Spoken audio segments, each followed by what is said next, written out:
तो Indian paintings, painting मैंने पहले बताया, अभी बताया, देखो बहुत इंपॉर्टेंट एक चैप्टर होता है स्टैटिक जीके का, क्योंकि भारत में अलग अलग तरीके की चित्रकलाएं हैं। एक चित्रकला होती है जिसको बोलते हैं फोक पेंटिंग। फोक मतलब स्थानीय जगह पे, बहुत पूछी जाती है, जैसे मधुबनी पेंटिंग कहाँ की है, पट्टचित्र कहाँ की का है, फड पेंटिंग कहाँ की है, और बस ओवरव्यू वाली चीज है। ऐसा नहीं कभी ये बहुत डीप में जाके पूछ रहे हैं कि इस पेंटिंग के बारे में बता दो, फीचर्स विशेषताएं बता दो, ऐसा नहीं पूछा जाता। ठीक है, लेकिन हम फिर भी जो काम काम की चीज किसी पेंटिंग के बारे में वो हम पढ़ेंगे। पेंटिंग की शुरुआत जो है चित्रकला की, वो बहुत पहले हो जाती है, जब जिनको हम लोग पाषाण स्टोन एज का टाइम बोलते हैं, पाषाण काल। और आदि मानव थे, मतलब उनको भी पता था कि किसी चीज को कोई चित्र कैसे बनाना है।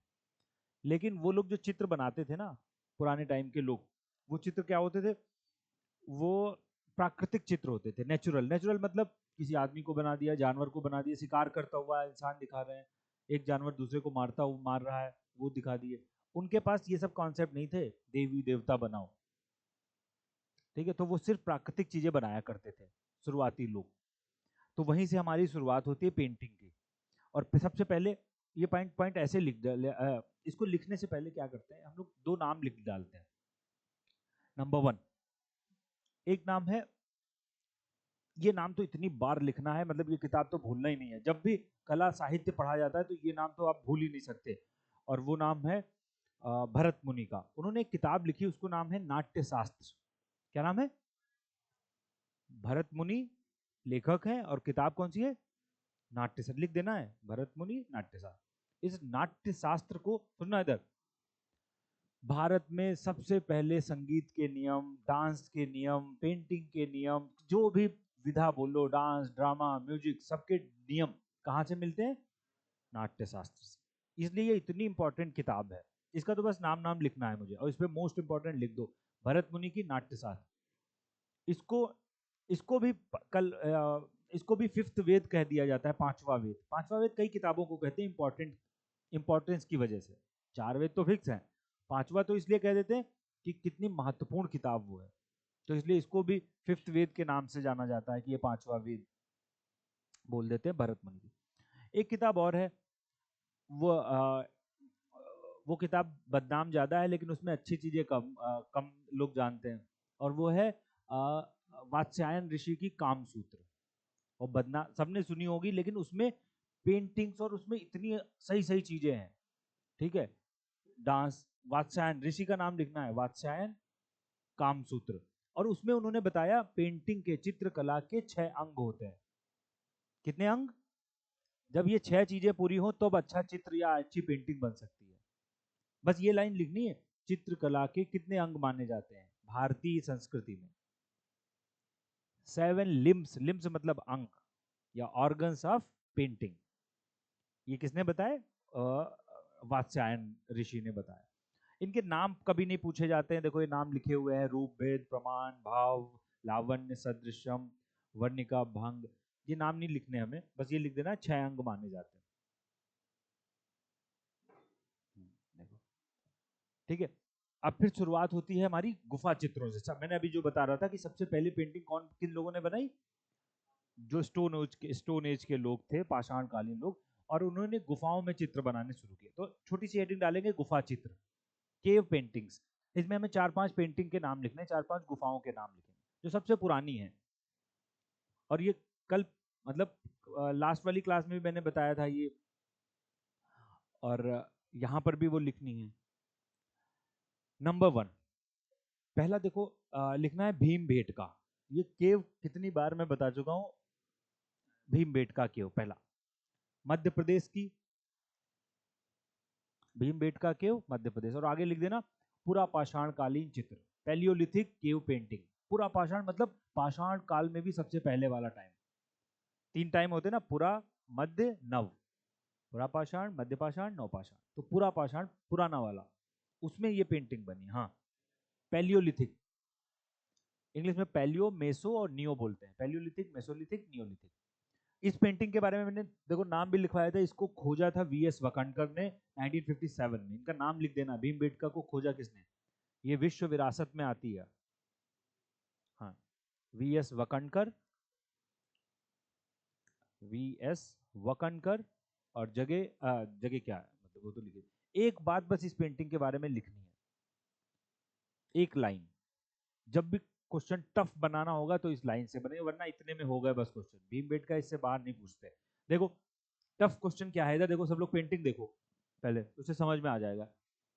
ऐसी पेंटिंग्स हैं, ये गुफाएं हैं, गुफाओं में ऐसे बने, देखो इंसान बना हुआ है, जानवर बने हुए हैं, ये सही से दिखेगा नहीं, मतलब ऐसे ऐसी पेंटिंग है गुफाओं के अंदर। अब ये उस टाइम पे जो स्टोन एज के लोग थे उनके पास कलर नहीं होता था, रंग का पता नहीं था, केमिकल कलर जैसे अभी होते हैं, तो ये रंग कैसे बनाते थे? तो जो गेरुआ पत्थर होता था उसको पीस के, ठीक है, पानी वानी में मिला के उसी से ये बना लेते थे कलर, रंग। उसी जो पत्थर का लेप होता था उससे वो बनाते थे, ड्रॉ किया। इसलिए भीमबेटका की पेंटिंग में सिर्फ और सिर्फ जो कलर यूज किया गया है वो कौन सा है? औचरे उसको बोलते हैं, गेरुआ कलर। ये बहुत टफ क्वेश्चन बनता जाता है, भीमबेटका में सबसे ज्यादा कलर कौन सा यूज है? क्योंकि पीला नीला वो बना नहीं पाते थे, हरा भी बना लेते थे पत्तियों वत्तियों से, लेकिन गेरुआ सबसे ज्यादा इस्तेमाल है। और प्राकृतिक चित्र, ये दो बातें लिख देना है, गेरुआ कलर और प्राकृतिक चित्र। नेचुरल पेंटिंग्स, नेचुरल का मतलब वासुदेव समझ गए कि सिर्फ प्राकृतिक चीजें, जंगल, जीव जंतु, इंसान, उनके बारे में है, मतलब देवी देवताओं के बारे में नहीं है कुछ भी। बस इतना हो गया पहली पेंटिंग। एक पेंटिंग लिखनी है, वो एक गुफाएं लिखनी है, जो गुफाएं कम फेमस हैं लेकिन बहुत पुरानी गुफाएं हैं, उनको बोलते हैं सोहागी घाट, मिर्जापुर यूपी में। ये यूपी के लिए ऐसे एग्जाम में आपको पूछा जाता है, सोहागी घाट लिख देना है। भीमबेटका के बाद नंबर 2 डाल दो, सोहागी घाट मिर्जापुर यूपी। इसमें गुफा चित्र हैं, सोहागी घाट मिर्जापुर यूपी। एक और डाल नहीं, दो और डालनी है उसमें पाषाण कालीन जो गुफा चित्र है। एक ये बहुत पूछी जाती है, देखो उत्तराखंड में है, लखुडियार अल्मोड़ा जिले में, ये भी पाषाण काल के गुफा चित्र हैं, गुफाओं में चित्र बने। जगह लिखना है लखुडियार, लखुडियार ब्रैकेट में लिख देना, अल्मोड़ा उत्तराखंड।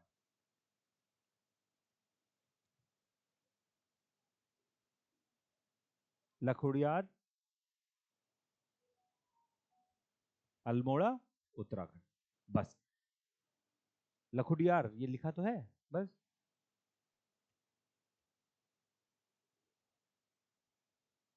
देखो ऐसे बने यहाँ, ये गैंडे हाथी ये बना रखे हैं, ये देखो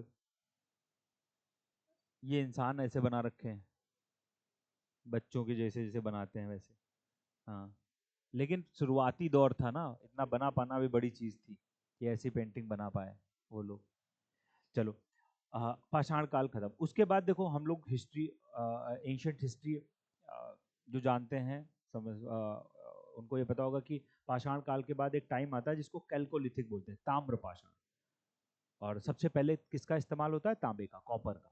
पहली धातु जो इंसानों ने यूज की वो थी कॉपर। तो ताम्र पाषाण काल की एक जगह भारत में मिली है, और ये गुफाएं बहुत फेमस है, हमें बस सिर्फ नाम डालना है। और उनका नाम है जोगीमारा गुफाएं, केव्स। ये उसमें लास्ट क्लास में बताया था मैंने, गुफाओं में जोगीमारा केव्स छत्तीसगढ़। जोगीमारा गुफाएं कहाँ पर है? छत्तीसगढ़। और आगे लिख दो कैल्कोलिथिक टाइम, ताम्र पाषाण कालीन गुफाएं, ताम्र पाषाण कालीन गुफाएं। सिर्फ और सिर्फ नाम से पूछी जाती है बस, केव ये हैं कहाँ पर? छत्तीसगढ़, जोगीमारा। हाँ, ये लास्ट वाली क्लास में भी लिखा था हमने, जब भी सब अजंता, एलोरा, एलिफेंटा सब केव्स लिखी हैं वहां पर, देखना जोगीमारा केव्स लिखी हैं, जोगेश्वरी भी लिखी हैं और जोगीमारा भी लिखी हैं। फिर एक नया दौर शुरू होता है, ये बस केव पेंटिंग खत्म। एक नई हेडिंग डालते हैं जिसको बोलते हैं म्यूरल पेंटिंग्स या भित्ति चित्र, जो मैंने बताया थे दीवारों पे बना दिए जाते थे, गुफाओं में नहीं है अब ये। मंदिरों की दीवारें हैं, उन दीवारों पर पूरी की पूरी दीवार जो है उसमें पेंटिंग बना दी गई। कागज और देखो अभी इस टाइम तक पेपर पे पेंटिंग नहीं शुरू हुई है, कपड़े पे भी नहीं शुरू हुई है, ठीक है, क्लॉथ और पेपर पे काफी बाद में शुरू हुई है इंडिया में पेंटिंग। पहले पेंटिंग देखो गुफाओं में थी, फिर ये दीवारों पे आ गई। पहले पत्थरों पे थी, फिर कहां पर आ गई? दीवारों पे, जब दीवार पे बनाई जाई गई तो इसको क्या बोला गया? म्यूराल। ये लिख, म्यूराल शब्द का मतलब लिखना है, पूछा जाता है म्यूराल क्या होता है। हिंदी इंग्लिश दोनों में म्यूराल लिखना, फिर आगे लिखना भित्ति चित्र। जो चित्र दीवारों पर, मंदिरों की दीवारों पर बनाए जाते थे वो क्या कहलाते थे? म्यूराल। और ये बहुत बड़े होते थे। दीवार पे बनेगा तो छोटा थोड़ा ना बना दोगे कागज के बराबर। कैसी भी दीवार है, ईंटों की दीवार, पत्थरों की दीवार। अच्छा, ईंटें नहीं थी हड़प्पा के टाइम से ईंटें हैं। अब अब आगे हम बढ़ चुके हैं ना टाइम। ईंटें कब से हैं भारत में? हाँ। हाँ। और ये मुराल एक दो साल थोड़ी ना रहा, कई हजार साल तक मुराल पेंटिंग बनती रही है भारत में। ठीक है, तो हम देखेंगे कहाँ कहाँ पर फेमस म्यूरल पेंटिंग बनी है। ठीक है, जिसमें पूरी की पूरी दीवार पे पेंटिंग बना दी गई, छोटे चित्र नहीं है। तो शुरू करते हैं, नंबर 1 2 3 4 डाल के लिखते जाना। नंबर 1, ये भी गुफाओं में लिखा था, फिर आ गया अजंता पेंटिंग्स, अजंता गुफाओं की पेंटिंग। लेकिन इस बार हम वो नहीं लिखेंगे, कुछ बातें एक्स्ट्रा भी लिखनी है इनमें। लेकिन ये क्वेश्चन तो पूछूंगा ही। कौन बताएगा कि अजंता पेंटिंग? हाँ, अभी मत पूछ लेना, नेहा बताएगी। अजंता पेंटिंग जो थी, अजंता गुफाएं, वो कब बनी थी, किस डायनेस्टी के टाइम पे बनी थी? चलो कोई भी बता दे जिसको पता हो।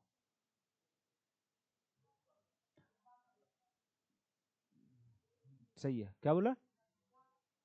हाँ, गुप्त वंश या वाकटाक डायनेस्टी। अच्छा आंसर क्या है? वाकटाक। और वाकटाक नहीं है तो गुप्त वंश। ये अजंता केव्स बनी थी, 29 गुफाएं इसमें हैं, सबकी सब बुद्ध की हैं। सब किससे संबंधित है? तो अजंता, अजंता पेंटिंग के आगे फिर से ये बात लिख देना, 29 केव्स बिलोंग्स टू बुद्धिज्म। 29 गुफाएं किससे संबंधित है? बौद्ध धर्म से। और ये है कहां पर? महाराष्ट्र में, ये तो पता ही है, अजंता।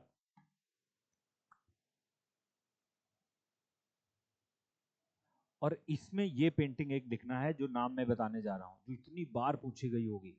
अजंता में देखो, ये बताई भी थी, इसको बोलते हैं बुद्ध की पद्म, पूरी दीवार पे है एक एक एक गुफा की, इसको पद्म पाणी बोलते हैं। बुद्ध का अवतार है, वो हाथ में कमल लिए हुए है, उसको पद्म पाणी बोलते हैं। ये क्वेश्चन बहुत पूछा था कि बुद्ध की पद्म पाणी जो चित्रकला है या पेंटिंग है वो किन गुफाओं में है। लिख देना ये बड़ा सा, पद्म पाणी। मैं बोल तो रहा हूँ पद्म पाणी। हाँ। हाँ, अजंता की दीवारों पे ये पेंटिंग है, पद्म पाणी। ये लिखा है पद्म पाणी। पद्म मतलब कमल, पाणी मतलब हाथ, हाथ में कमल लिए हुए हैं जो। हम्म, पद्म पाणी हो गया। अगला देखो, फिर आते हैं एलोरा केव्स की पेंट, मुराल जो है, एलोरा की जो भित्ति चित्र है उनके बारे में। नेक्स्ट जल्दी लिखो, एलोरा। एलोरा भी महाराष्ट्र में। ठीक है। एलोरा में लेकिन खासियत गुफाओं में मैंने बताई थी, एलोरा में तीनों धर्मों की के पेंटिंग है, हिंदू बुद्ध जैन, तीनों के हैं। लेकिन हमें सबसे मतलब नहीं, हमें जो सबसे फेमस है जिस गुफा में, वही लिखना है बस। तो एलोरा में क्या है, पहले पहले आगे से ब्रैकेट में लिख दो, महाराष्ट्र लिखना, लिखा, और फिर लिख दो हिंदू बुद्ध जैन, तीनों की पेंटिंग है एलोरा गुफाओं में। अजंता में सिर्फ बुद्ध की है। इसलिए ये क्वेश्चन ज्यादा पूछा जाता है, गुफाओं में भी बोला मैंने, यहां भी बोल रहा हूं। अब भी ना याद रहे तो फिर पढ़ने वाले की गलती। एलोरा हुआ। एलोरा में एक मैंने मंदिर बताया था, यहाँ पर हिंदू धर्म की इतनी अच्छी अच्छी हिंदू देवी देवताओं की पेंटिंग्स है, मुराल, जिसका नाम है देखो कैलाशनाथ टेम्पल। एलोरा गुफा कहाँ गया? ये है कैलाशनाथ मंदिर, जो राष्ट्रकूट राजा कृष्ण प्रथम ने बनवाया था। फिर लिख देना एलोरा में, जहां पर हिंदू देवी देवताओं के भित्ति चित्र हैं, म्यूरल्स हैं। इस पूरे मंदिर की दीवारों पे देवी देवताओं की चित्र लिख देना है, कैलाशनाथ मंदिर राष्ट्रकूट राजा कृष्णवर्न ने बनवाया, उसके भित्ति चित्र मीन्स म्यूरल्स।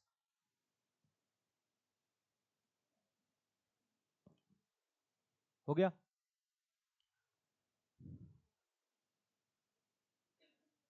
बाघ केव, कौन सी?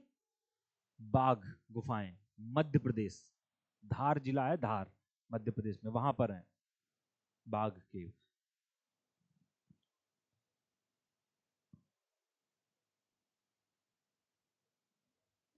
बाघ के। यहाँ पर एक पेंटिंग है, एक पूरा एक सुनो इधर, एक पूरी गुफा है, उसमें बस दीवारों पे उसकी पेंटिंग पेंटिंग। वो पेंटिंग देवी देवताओं की नहीं है, वो मतलब घर गृहस्थी वाली है। उसको रंग महल कहते हैं। क्या बोलते हैं? ये पूछा था, रंग महल किस गुफाओं में पेंटिंग। हाँ लिखना है, रंग महल फेमस भित्ति चित्र कहाँ पे है? बाघ गुफाओं में। पुराने वाली पेंटिंग बड़ी खतरनाक होती थी। पुराने जो है पेंटिंग, किन्हीं मंदिरों में चले जाओ, आज के पेंटर ऐसी नहीं बना पाएंगे। आज का आदमी तो देख भी नहीं पाएगा, कहेगा कितनी अश्लील पेंटिंग है। और वो लोग पेंटिंग बनाते थे वैसी, दिखाने के लिए कि भौतिकवादी जीवन क्या है, किसमें लोग फंसे हुए। एक मंदिर मैंने बताया था पिछली वाली क्लास में, खंडरिया महादेव मंदिर, चंदेल राजाओं ने, खजुराहो के टेम्पल्स। ठीक है, तो वो भी ऐसे ही है भौतिकवादी। भौतिकवादी मतलब इसमें जीवन और इसका इस जीवन के बारे में बताते हैं, कोई देवी देवता के बारे में बाहरी वो नहीं करते। तो वैसे ये रंग महल है, बहुत पूछा आता है। तो देखो तीन गुफाएं, तीन चीजें बताई मैंने। अजंता में बुद्ध की पद्म पाणी, एलोरा में कैलाशनाथ हिंदुओं का मंदिर, और बाघ में रंग महल। ये तीन फेमस चीजें हो गई। क्या हुआ? मध्य प्रदेश, एमपी। फिर बादाम, ऐसे लिख दो यहाँ पर, बादामी गुफा के भित्ति चित्र कर्नाटक में, चालुक्य राजाओं ने बनवाए, हिंदुओं के चित्र हैं बस, हिंदू देवी देवताओं के। बस गुफा लिख देना है, बादामी गुफा के भित्ति चित्र म्यूराल्स। राज्य कौन सा है? कर्नाटक। और कौन सा वंश था? चालुक्य। चालुक्यों की राजधानी थी बादामी, चालुक्य रानी। उसमें इन्होंने हिंदू देवी देवताओं के चित्र बनवाए। कोई अलग ऐसा नहीं है यूनिक जो हम लिखें एक, जैसे ऊपर तीन में लिखा, बस नाम लिख देना है, बादामी गुफा कहाँ है और किन राजाओं ने बनवाया, और आगे लिख देना हिंदू चित्र। फिर देखो तीन गुफाएं लिखनी हमें, तीन नहीं, दो, प्लस प्लस प्लस करके। और पहले भी लिखा था, आज भी लिखेंगे, और सिर्फ इसलिए क्योंकि वो जैन धर्म से संबंधित है। जैनों के चित्र हैं, जैन तीर्थंकरों के भित्ति चित्र हैं वहां पर, म्यूराल्स। लिखना, पहला लिखना है सीतन वसाल, सीतन वसल लिख दिया, प्लस अरमा मलई, ये दोनों है तमिलनाडु में, आगे लिख देना तमिलनाडु। और आगे बड़ा सा लिखना, जैन तीर्थंकरों के म्यूराल्स भित्ति चित्र, या ये जैन गुफाएं हैं तमिलनाडु में। हो गया, सीतन वसाल और अरमा मलई तमिलनाडु, और जैन तीर्थंकरों के पेंटिंग्स हैं यहाँ पर, भित्ति चित्र हैं। ये केव्स में भी मैंने बताया था, जैन गुफाएं अलग से बहुत पूछी जाती है कि कौन सी गुफा जैन धर्म से संबंधित, क्योंकि बहुत कम है गुफाएं। और एक और लिखनी है, और वो है हाथी गुफा, हाथी गुफा उड़ीसा में, जैन धर्म की हाथी गुफा। और ये बताया भी था मैंने, किंग खारवेल एक था राजा कलिंग का, उड़ीसा का, उसने दिया था जैनों को। बस ये नहीं, अभी तो बस नहीं हुआ, ये तो बस मतलब हिंदू बुद्ध जैन वाले हो गए। इधर देखो कुछ पेंटिंग और हैं, ये मुराल में ही लिखना है। लेकिन इधर देखो सब लोग, जो एक टाइम था जब वो दीवारों पे बनाई जाती थी मंदिरों की, लेकिन फिर धीरे धीरे उनको कपड़ों पे भी बनाया जाने लगा, इसलिए वो ज्यादा फेमस पेंटिंग्स हो गई। वो एक अलग समझ लो, इसलिए वो एक सेपरेट ब्रांच, अलग, जल्दी, अलग ब्रांच डेवलप हो गई ना। और आज भी वो पेंटिंग बनाई जाती है। उनमें देखो दो नाम हम लोग लिखने जा रहे हैं। पहला, इसको बोलते हैं तंजौर पेंटिंग। क्या बोलते हैं? तंजौर पेंटिंग। और ये पेंटिंग बहुत काम की पेंटिंग है आज।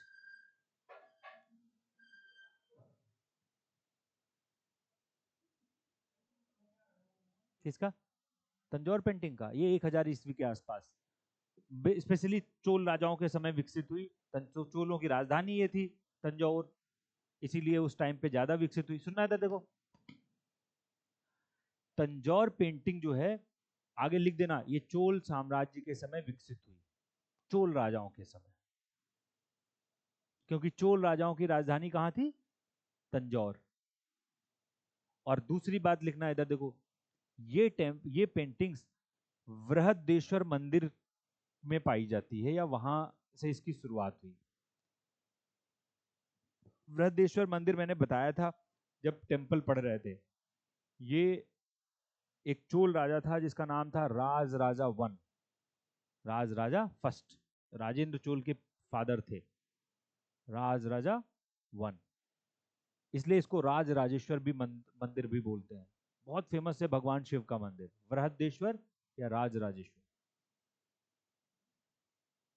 कहते हैं दक्षिण भारत में सबसे, इधर सुनना, सबसे बड़ा विमान, विमान मतलब जो पिरामिड ऐसे ऐसे बताया था मंदिर के तरीके, वो सब वो इस मंदिर का है, बृहदेश्वर का। ये बहुत फेमस मंदिर है भगवान शिव का। ये पूरा मंदिर से देखो इधर, एक तो एक पेंटिंग की शुरुआत हो गई, अलग विधा शुरू हो गई इस मंदिर से। सिर्फ इसकी दीवारों पे जो मंदिर जो पेंटिंग बनाई गई, उसी को बोल दिया गया तंजौर पेंटिंग। इसकी खासियत क्या है? ये बहुत महंगी पेंटिंग होती है, इसमें गोल्ड, देखो ऊपर लिखा हुआ है गोल्ड फॉइल, वहां लिखा हुआ है सोने, मोती, हीरे, डायमंड, इनका सबका यूज किया जाता है सजाने के लिए। बहुत कॉस्टली पेंटिंग होती है तंजौर पेंटिंग, ऐसी वाली नहीं खाली कलर कलर लगा दिया। तो ये बस देवी देवताओं के लिए ही बनती है ये पेंटिंग। उनके जो फ्रेम में आते हैं, वुडन लकड़ी का फ्रेम होता है, इतनी बड़ी तंजौर पेंटिंग आप लाओ बहुत लाखों में जाएगी, क्योंकि उसमें बहुत आभूषण लगाए जाते हैं उस पेंटिंग में। ये इसकी विशेष खासियत है। लिखना है ये बात कि इस पेंटिंग में सोने का यूज, मोतियों का यूज, पर्ल्स का यूज किया जाता है। काफी हैवी पेंटिंग होती है, भारी। अब इतना बताया, भाई तब भी याद ना रहे सोने का यूज किसमें पेंटिंग में करते हैं, तो भाई तुम्हारी गलती। हाँ, कपड़े नहीं, वुडन लकड़ी का फ्रेम होता है, कपड़ा कहाँ रोक पाएगा सोना होना मोस्टली। जैसे ये कोई ये बनी हुई है लकड़ी के फ्रेम में बनी हुई है ये तंजौर पेंटिंग, जिसमें वो सोने और पर्ल्स मोती वोती लगाए जाएंगे इसी में सजा के। ये हो गया। एक नोट डाल के बात लिख देते हैं यहाँ पर, क्योंकि वो हालांकि आगे हम पढ़ेंगे, आज तो नहीं पढ़ेंगे, आज स्टैटिक के अगर और सब टॉपिक बच गए उसमें पढ़ेंगे। तंजौर, ये चोल राजाओं ने इसी मंदिर में एक मूर्ति भी बनवाई। सुनना इधर देखो, चोल राजाओं ने इसी मंदिर में एक भगवान शिव की एक मूर्ति भी बनवाई, और वो मूर्ति भी इतनी फेमस हुई कि आज लोग शिव के उसी रूप की पूजा करते हैं दक्षिण भारत में ज्यादा, और वो है नटराज। शिव का नटराज रूप सबसे पहले किस मंदिर में आया? बृहदेश्वर। और ये किस किस राजाओं ने बनवाया? चोल राजाओं ने। सबसे पहले कांसे की बनी थी नटराज, ब्रोंज की, अब तो इतनी महंगी धातुओं की बनाई जाती है। लिख देना, नोट में लिख दो कि चोल राजाओं ने इसी बृहदेश्वर टेम्पल में शिव के नटराज रूप की पूजा की। और नटराज जो रूप है भगवान शिव का, वो ऑप्शन ब्रैकेट में लिख देना, सबसे पहले वो कांसे की, ब्रोंज की बनाई जाती थी। अब कांसा कोई इतनी महंगी धातु नहीं है, उस टाइम भाई महंगी होगी। बृहदेश्वर हो गया, ये तंजौर वाला हो गया। फिर आते हैं देखो मैसूर पेंटिंग। कौन सा? मैसूर। देखो मैसूर के राजाओं ने अपनी अलग पेंटिंग की खासियत विकसित की, इसलिए वो अलग नाम से जानी जाती है, तंजौर और मैसूर। ये दो दक्षिण भारत की विशेष पेंटिंग सॉरी। देखो इसमें क्या लिखा, इसमें ये वर्ड लिखना है, ये कई बार पूछा गया, गेसो पेस्ट क्या होता है? पेंटिंग किसी को जानता है? तो शायद जानता हो, नहीं जानता हो। गेसो ऐसे समझ लो, जैसे एक जब घर बनाए जाते हैं तो दीवार के, ईंट की दीवार के ऊपर लिसाई की जाती है सीमेंट वाली ना, तो गेसो ऐसे पेस्ट होता है। तो अगर पेंटिंग आपको बनानी है तो जैसे पहले दीवार पे वो गेसो पेस्ट लगा देंगे, और सीमेंट जैसा है समझ लो। अब उस पर फिर कलर लगाओगे तो वो जब सूखेगा तो कलर भी सूख जाएगा, पेंटिंग छप जाएगी उस पर। तो गेसो, हाँ हाँ, गेसो पेस्ट होता है, उसको पहले लगाया जाता है, और फिर उस पर कलर लगाए जाते हैं, तो जो वो पेस्ट सूखता है, जैसे मान लो सीमेंट मान लो उसको, बस सीमेंट सूखेगी तो रंग भी सूख गया, सेट हो गया बिल्कुल उसी में दीवार में। तो वैसे ये पेंटिंग बनाई जाती है। इसलिए पूछा जाता है गेसो पेस्ट से कौन सी पेंटिंग भारत में बनाई जाती है, लिखना है। और ये पेस्ट बनता है, देखो लिखा हुआ है जिंक ऑक्साइड और अरेबिक गम, इनसे बनता है ये पेस्ट। लिख देना ये मैसूर पेंटिंग में।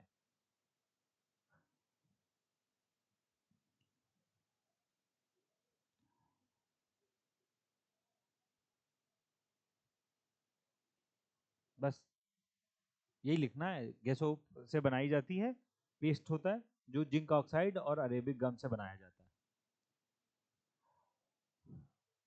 और कुछ नहीं लिखेंगे, बस लाल और पीले रंग ज्यादा यूज किए जाते हैं, बस ये वैसे ये कोई काम की चीज खास है नहीं जो कभी पूछी जाती हो। जो यूनिक बात है हम बस वही लिख लेंगे।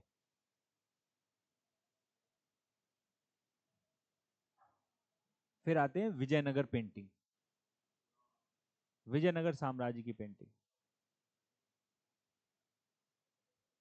विजयनगर साम्राज्य की पेंटिंग।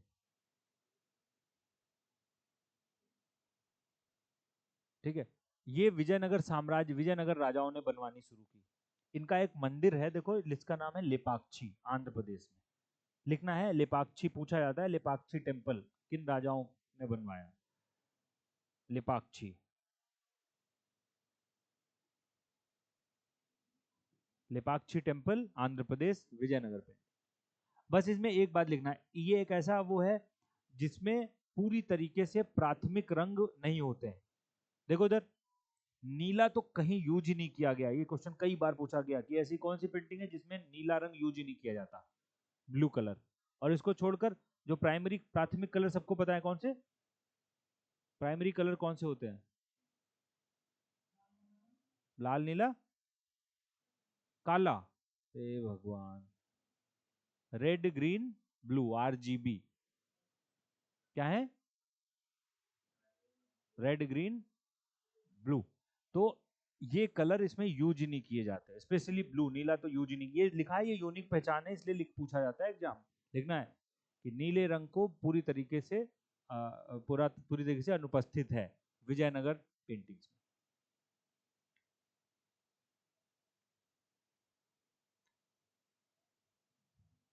और ये विरूपाक्ष टेम्पल भी डाल देना, यहां पर भी ऐसी पेंटिंग है। विरूपाक्ष टेम्पल कहाँ है, हम्पी में, HAMPI, जो विजयनगर राजाओं की राजधानी थी।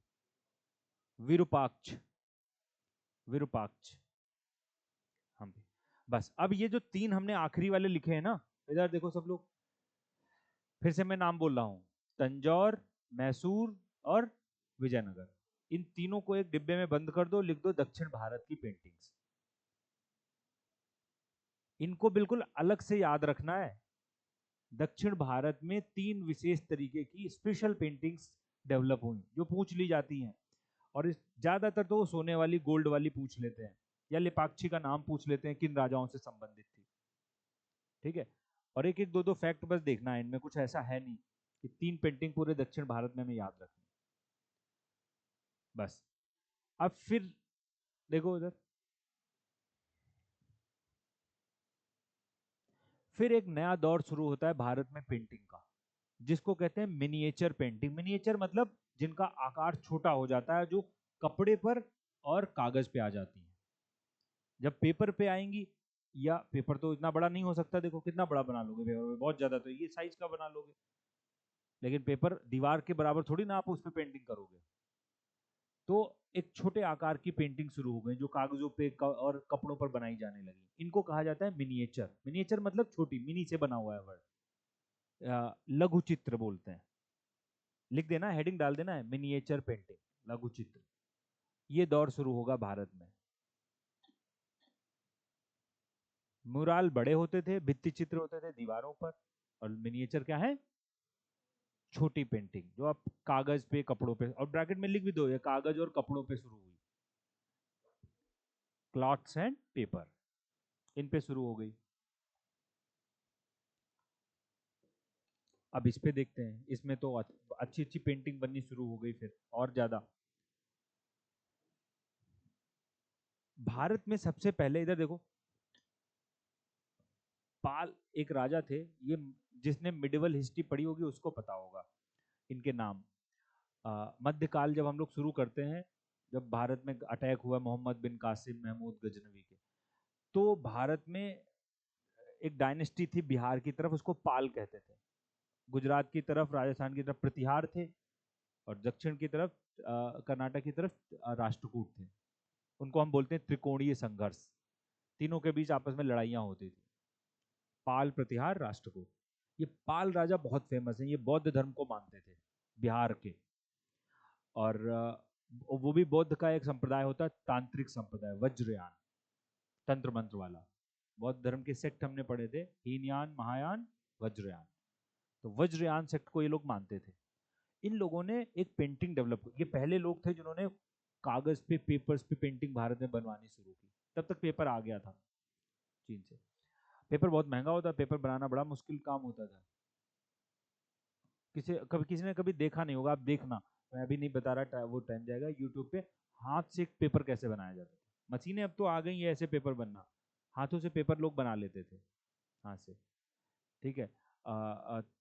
तो पेपर बनने लगा था, बट कम पेपर होता था, तो इन्होंने बनवानी शुरू की। इन्होंने जो पेंटिंग बनवाई उसको अपभ्रंश कहा जाता है। उसमें देखो वो अलग अलग तरीके की, ऐसे दिखेगा नहीं, वैसे इसमें देख सकते हो, इसमें जो आंख होती थी बिल्कुल लगता होता है मछली बना दी है, उंगलियां बिल्कुल बिल्कुल नुकीली उंगलियां बनाते थे, बिल्कुल टेढ़ी मेढ़ी पेंटिंग होती थी। मतलब बिल्कुल आपको इंसान दिखेगा नहीं, जैसा रियल में इंसान होता वैसा नहीं दिखता था, थोड़ा अलग तरीके का। इसलिए देखो लिखा हुआ है टेढ़ी मेढ़ी रेखाएं वाली चित्र बनाए जाते थे इनके टाइम पर। इसको अपभ्रंश कहते थे। अपभ्रंश मतलब टूटा फूटा।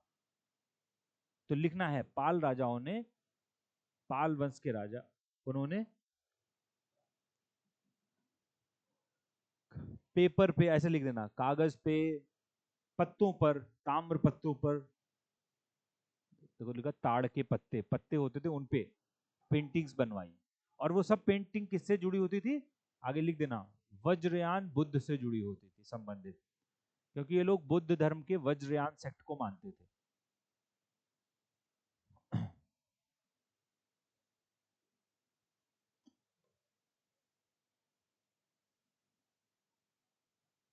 और ये बात लिख देना बस लास्ट, क्योंकि इनके चित्र अपभ्रंश कहलाते हैं, टेढ़ी मेढ़ी रेखाएं, नुकीली आंखें ना, कुछ भी लिख लो।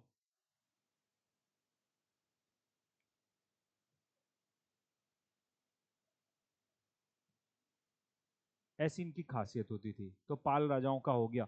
इनका धर्म तो बहुत पूछा आता है कि पाल राजा किस रिलीजन को फॉलो करते थे। कौन फाउंडर था वासुदेव पाल डायनेस्टी का? गोपाल। और धर्मपाल उनका सबसे फेमस रूलर था। चलो, ये अपभ्रंश तो पढ़ना नहीं है। फिर देखो शुरू हुआ एक नया दौर, और यहाँ पर देखो जो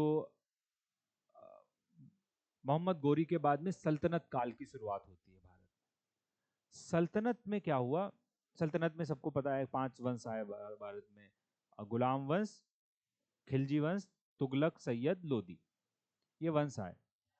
सल्तनत के जो सुल्तान थे उन्होंने पेंटिंग पे खास ध्यान नहीं दिया, उन्होंने बिल्डिंग्स पे ध्यान दिया। तो कुतुब मीनार, और फिर देखो कितनी कितनी सारी बिल्डिंग्स हैं सल्तनत काल की यहाँ पर, तुगलकों के, तुगलकाबाद फोर्ट, ये किले, सीरी किला, अलाउद्दीन खिलजी का। बिल्डिंग में हमने लिखा था पिछली क्लास में किसने क्या बिल्डिंग बनवाई, बिल्डिंग्स लिखी थी। उन्होंने पेंटिंग्स पे खास ध्यान नहीं दिया इन लोगों ने। लेकिन उसी टाइम पे, सल्तनत काल के टाइम पे क्या हुआ, सिर्फ एक पेंटिंग देखो पूछी जाती है, वो इतनी फेमस पेंटिंग ये है, ठीक है। और वो भी सुल्तानों ने विकसित नहीं करवाई। जब ये सल्तनत कमजोर हुआ, अब ऐसे समझ में भी नहीं पाओगे, मैं बता रहा हूँ कहानी का, जब मिडिवल पढ़ोगे तो समझ जाओगे कि 1398 की बात है, 1398 लिखना मत। तैमूर का अटैक हुआ था इंडिया पे, तुगलक डायनेस्टी रूल कर रही थी। तो तुगलक डायनेस्टी बिखर गई अटैक के बाद। जब तुगलक बिखरे, कमजोर हुए, तो छोटे छोटे राजा बन गए। देखो ये हमेशा होता था, जब बड़ा राजा, बड़ा वंश गिरता था तो छोटे छोटे आ जाते थे, सब अपने आप को फ्री कर देते थे, हम अलग अपने अपने एरिया को घोषित कर दिया हम यहाँ के राजा। तो ऐसे बहुत राजा बन गए, बहुत सारे सुल्तान बने, छोटे छोटे। उनमें से एक सुल्तान थे जो रहते थे मालवा, मध्य प्रदेश में। ठीक है, उन सुल्तानों ने एक किताब बनवाई, ये कितनी फेमस किताब है आज के टाइम पे, कागज पे है, पेंटिंग की है, अंग्रेज चुरा ले गए हैं, अभी अंग्रेजों के पास वो है, लेकिन वो उसको कुकरी की, खाने पी, जिसको जो खाने की रेसिपी थी उनकी उस टाइम पे, खाने कौन सा खाना कैसे बनाया जाए, उस पे उन्होंने किताब लिखवाई जिसको नीमतनामा कहते हैं। ये इतनी पूछी जाती है नीमतनामा, कौन सी किताब है पेंटिंग, और पता है पेंटिंग है पूरी, मतलब ऐसा नहीं लिखा गया इसमें ये डाल लो वो डाल लो, पेंटिंग बना बना के कौन सा खाना कैसे बनाया जाएगा उस पर बनी हुई है। तो लिखना है, ये नोट डाल के लिख दो इस किताब को तो ज्यादा अच्छा रहेगा, नोट डाल के कि नीमतनामा, आगे देखो लिखा है बुक ऑन कुकरी, पाक कला, पाक मतलब खाना पकाने की कला, कुकरी को बोलते हैं पाक कला। उस पे एक पेंटिंग की बुक है, ये लिख देना, चित्रकला की बुक है, जो मालवा के सुल्तानों ने, किन लोगों ने, मालवा ब्रैकेट में मध्य प्रदेश, उनके सुल्तानों ने विकसित करवाई, जिनकी कैपिटल मांडू थी। कैपिटल भी मालवा सुल्तानों की पूछ ली जाती।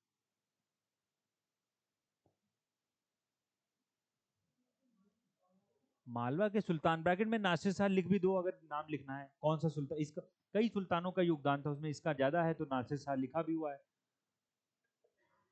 रूलर भूल जाओ कोई दिक्कत नहीं, चलेगा काम, लेकिन ये नीमतनामा नहीं भूल सकते आप, इतनी इतनी बार ये क्वेश्चन पूछा गया होगा कि कुकरी की कौन सी किताब इसमें है, खाने पे जो बल लिखी गई है। और मांडू इनकी क्या थी, इन राजाओं की, सुल्तानों की कैपिटल, मध्य प्रदेश।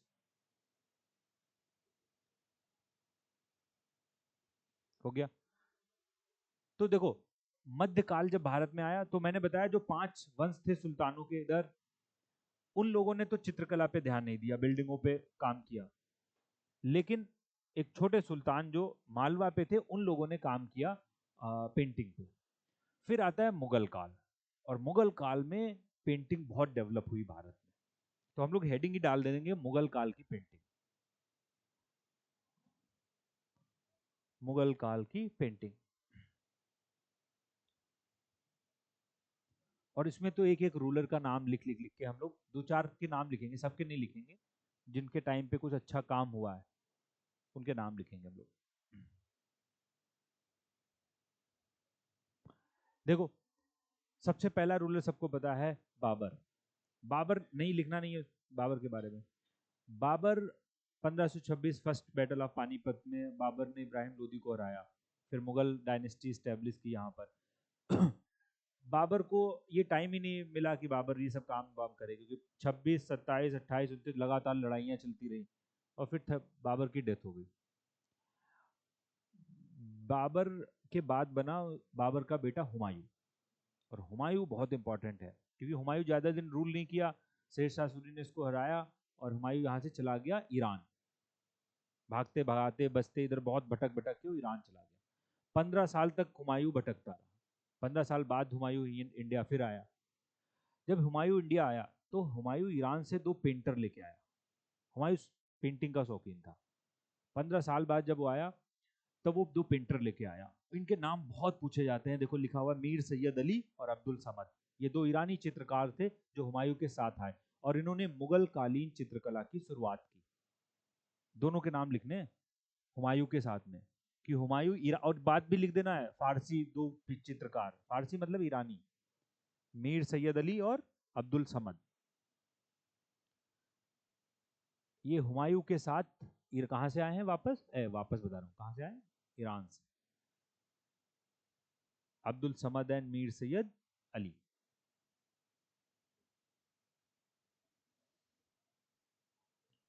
अब्दुल समद एंड मीर सैयद अली, ये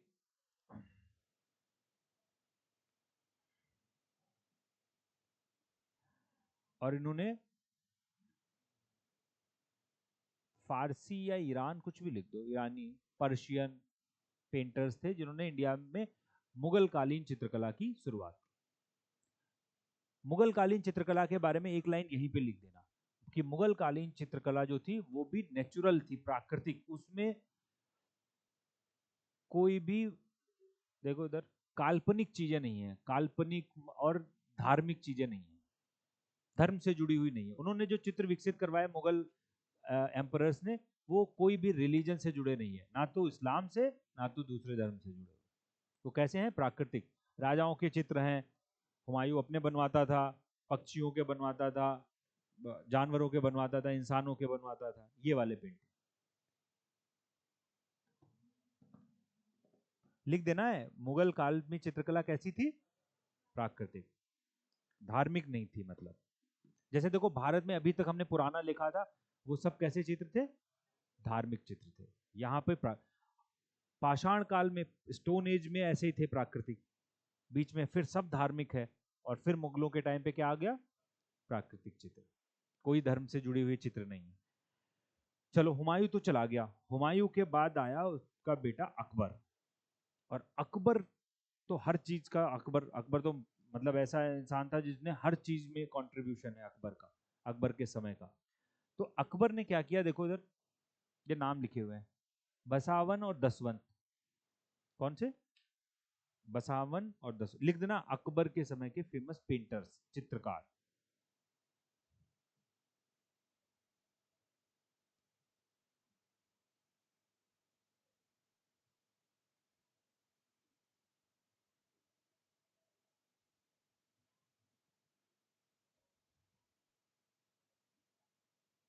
हो गया?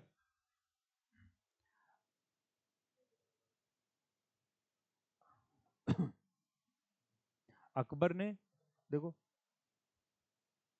ये नाम लिख सकते हो, जो मीर, छोड़ो रहने दो, दसावन और बसवंत लिख दिया बस हमने। अकबर ने एक टाइटल दिया था, लिख ही देते हैं, उसको बोलते हैं जरी कलम। लिखना है जरी कलम। जरी कलम का टाइटल अकबर ने किसको दिया? मीर सैयद अली। नाम लिख देना है।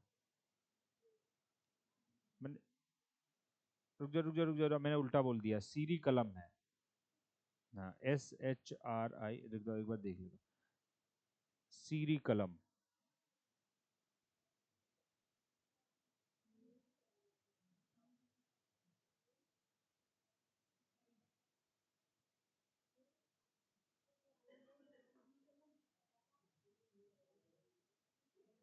एक सेकंड रुको तो,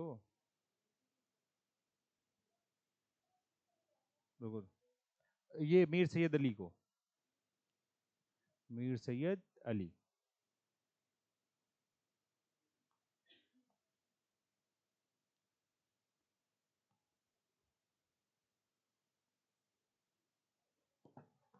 रुक जाओ, मैं एक बार हटा दो उसको, मैं दोनों बोल लिख रहा हूँ।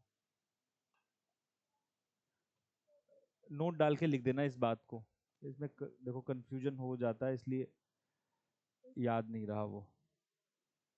एक है टाइटल शीरी कलम, और दूसरा है जरी कलम। ये दो टाइटल अकबर ने दिए थे। शीरी कलम टाइटल उन्होंने दिया है अब्दुल समद, अभी जो मैंने नाम लिखा था, समद।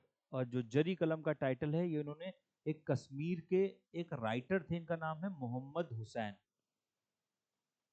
वो उनको कैलीग्राफी की वजह से दिया था। कैलीग्राफी मतलब सुंदर लिखने की, हाँ, कैलीग्राफी जिसको बोलते हैं, उसकी वजह से अकबर ने इनको ये क्या टाइटल दिया था। ऐसे नोट डाल के लिख दो, जरी और सीरी कलम। तो ये अब्दुल समद जो थे उसमें, जो हुमायूं के साथ आए थे, उनको अकबर ने टाइटल दिया सीरी कलम।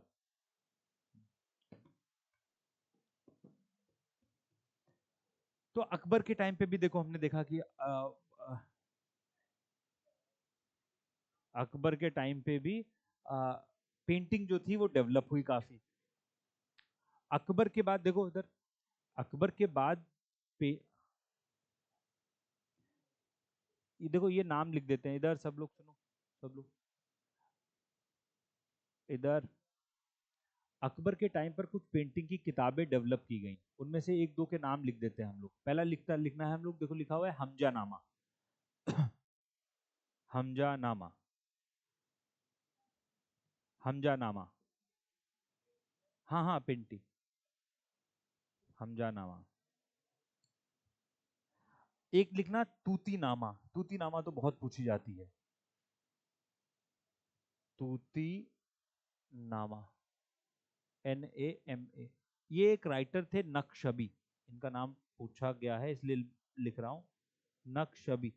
इन्होंने क्या है, पैरेट की स्टोरी लिखी, मतलब तोते की कुछ कहानियां हैं, उससे सिखा, जैसे पुराने टाइम में क्या क्या ये जो चलती हैं कहानियां, खरगोश और कौन से कछुआ वाली, सिखाने के लिए कुछ कछुआ ऐसे, तो ऐसे तूतीनामा लिखी थी नक्शबी ने। और ये आगे लिख देना, ये तूतीनामा पता है एक भारतीय पुरानी भारत की एक किताब है, इंडिया में प्राचीन इतिहास में लिखी गई थी, उसको बोलते हैं पंचतंत्र। पंचतंत्र सुनी होगी सबने, विष्णु शर्मा की, उस पे ये किताब लिखी है नक्शबी। ये पेंटिंग वाली है किताब, पेंटिंग बना बना के पैरेट की कहानियां हैं तोते, तो लिख देना ये किताब विष्णु शर्मा की पंचतंत्र पे लिखी हुई है, वो भी याद हो जाएगी कम से कम इस बहाने, ये पंचतंत्र किसने लिखा था।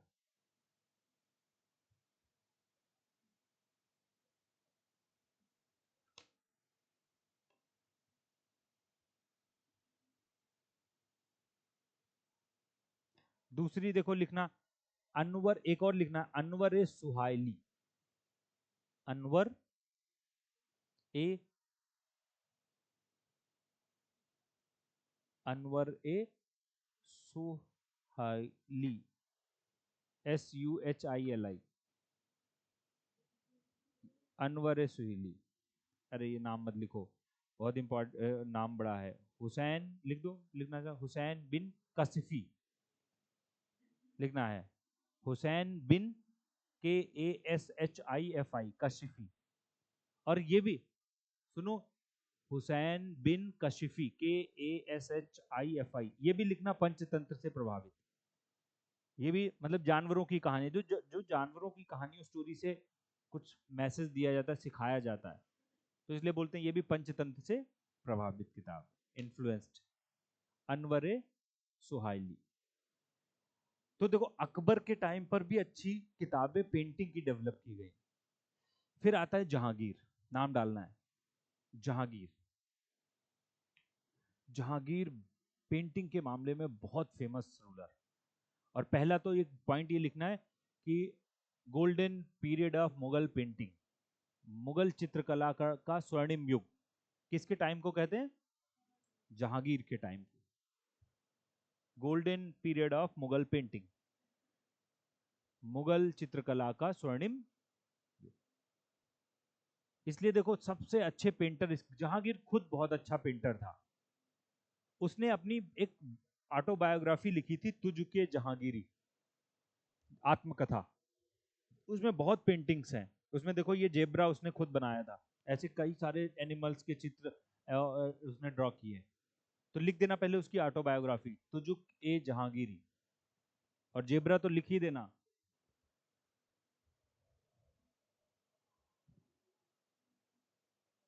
तुजुक ए जहांगीरी लिख देना, ये इसमें भी जहांगीर की पेंटिंग्स हैं। तो देखो मुगल चित्रकला की शुरुआत तो की हुमायूं ने, लेकिन सबसे अच्छा दौर किसका था, जहांगीर। जहांगीर के टाइम के देखो पेंटर्स, ये नाम देखो लिखे हुए हैं, सबके सब नाम लिख देने हैं, मंसूर, लिखा मंसूर, और एक एक रुकना, मंसूर के बारे में हमें एक बात लिखनी है, और लिखना है मंसूर जो थे उस्ताद मंसूर, वो बर्ड्स पक्षियों के चित्रकार थे, पक्षी चित्रकार, मंसूर पे लिखना है ये एरो बना के।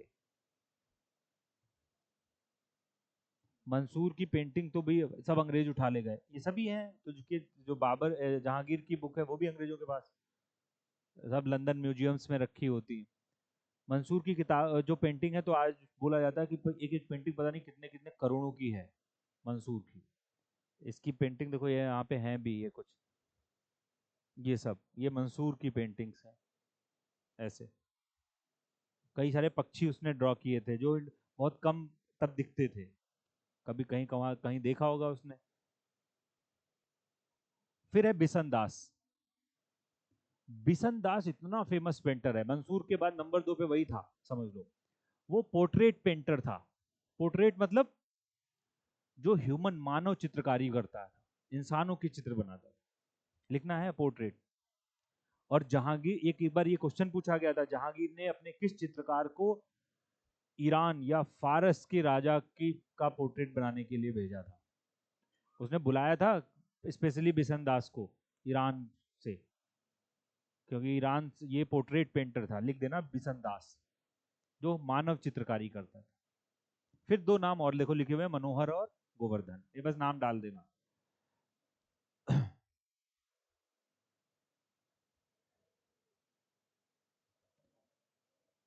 अब बस मनोहर और गोवर्धन।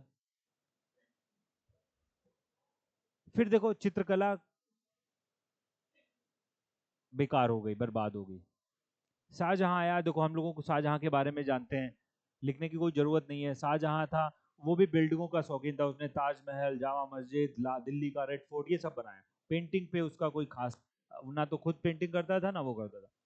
हाँ, उसके टाइम पे दो चार उसकी शाहजहां की पेंटिंग बनाई गई। तो शाहजहां ज्यादा शान शौकत से रहने वाला इंसान था। तो उसके पेंटिंग में बस ये था कि उसने सोने चांदी लगवानी शुरू कर दी अपनी पेंटिंग में, जब शाहजहां की वो बनते थे, थोड़ा ज्यादा बड़ा स्टेचर दिखाने के लिए कि शाहजहां बहुत बड़ा शहंशाह है। तो पेंटिंग की जो कला थी वो कम होती चली गई। औरंगजेब के आने के बाद तो बिल्कुल वो हो गई। उसने पेंटिंग डिपार्टमेंट ही बंद कर दिया, चित्रकला पे उसने रोक लगा दी। लिख देना, ये औरंगजेब ने चित्रकला पे रोक लगा दी।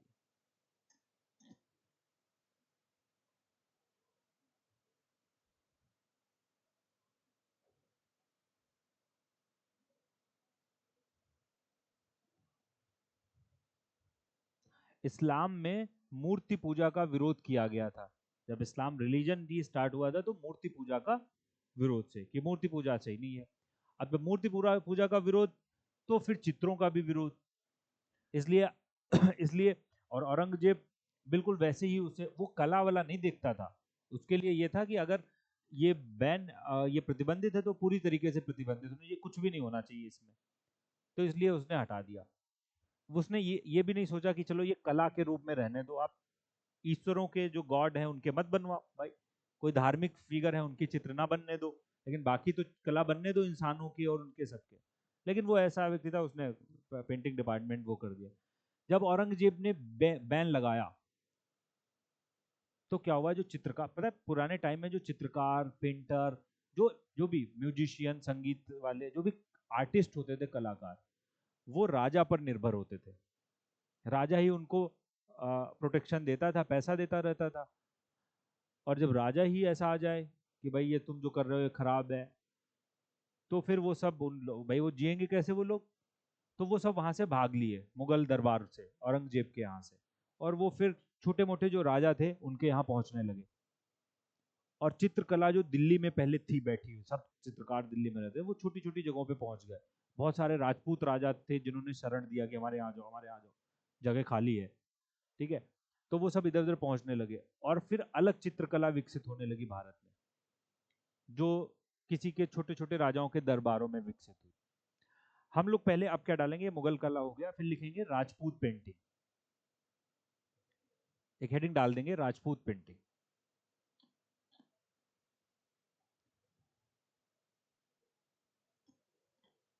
या राजस्थानी पेंटिंग भी बोलते हैं उसको ना, कुछ भी नाम लिख दो एक। और एक बात तो पहले लिख देना ऊपर ही, कि ये ज्यादातर पेंटिंग राधा कृष्ण से रिलेटेड है। मोस्टली पेंटिंग किससे संबंधित है? राधा कृष्ण, रास लीला, उससे संबंधित। ऐसे ही अभी पहाड़ी पेंटिंग देखेंगे वो भी कृष्ण राधा। इंडिया में पेंटिंग जो है कि जो सबसे बड़ी थीम है वो है राधा कृष्ण। सबसे ज्यादा पेंटिंग्स कृष्ण और राधा की बनी, और राजपूतों में भी यही हुआ, पेंटिंग बनी। इनके कई नाम हैं, मैं चार पांच नाम बताऊंगा लिखने, मतलब चार पांच भी नहीं, तीन चार होंगे। तीन, आ, ये पता नहीं किसी को पता है वैसे, ये चीज सबने सुनी होगी कि जो राजस्थान है ना, हम्म, अगर ये राजस्थान है तो देखो, इस तरफ यहाँ पर जयपुर है। मैं बस दो तीन शहर के नाम लिख रहा हूं, इधर जोधपुर है, इधर उदयपुर है, 3 लिख रहा हूं मैं फेमस। इस वाले रीजन को, जयपुर वाला रीजन है, ये आमेर कहलाता था। आमेर किला होता था, आमेर के राजा कहलाते थे वो सब। हाँ आमेर। जोधपुर वाला रीजन मारवाड़ कहलाता है। क्या कहलाता? मारवाड़। और ये वाला उदयपुर वाला मेवाड़। ये नाम जानते हो? मेवाड़ के राजा होते थे, उदयपुर के राणा प्रताप, ये सब लोग। तो ऐसे है, और भी हैं, लेकिन ये पेंटिंग के लिए इंपॉर्टेंट है, पूछा जाता है Mewar painting, Marwar painting, Amer painting, ऐसे पूछे जाते हैं। ठीक है, इसलिए ये 3 नाम मैंने लिखे हैं समझने के लिए, बस ज्यादा और ज्यादा डिटेल वाला समझने वाली नहीं। तो है क्या, इसको बना लेना था, याद नहीं रहेगा कईयों को। अभी भले बोल दो याद है, याद है। मैं, हाँ हाँ, बहुत सारी चीजें हैं मैंने छोड़ दी है। बूंदी कोटा की पेंटिंग अलग थी, यहीं पे है ना। बस मैं 3 बता रहा हूँ क्योंकि वो ज्यादा पूछी जाती है, अपने थोड़ा सिंपल। हो गया? देखो, अब आ जाओ। चलो देखो, नंबर 1 लिखेंगे मेवाड़ पेंटिंग।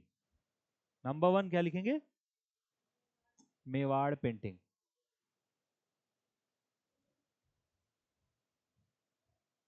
जल्दी देखो, मेवाड़ पेंटिंग के बारे में बस 2 बातें हैं। इधर देखो, इसमें इसमें देखो मेन थीम तो फिर से कृष्ण राधा है, लेकिन इसमें इधर देखो, इसलिए लेकिन इसमें एक चीज और दिखाई जाती है। राजा बैठा हुआ है, राजा की सलाहकार, मंत्री मंत्री बैठे हुए हैं, वो क्या कर रहे हैं, ऐसी बहुत सारी पेंटिंग है।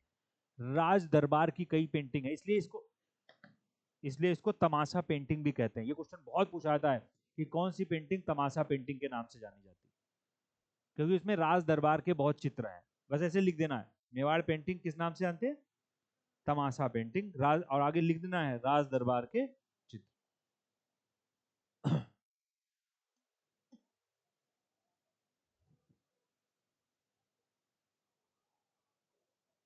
दूसरी देखो, लिखिए आमेर या जयपुर वाली जो पेंटिंग है, आमेर पेंटिंग, उसको धुंधार पेंटिंग कहते हैं। क्या बोलते हैं?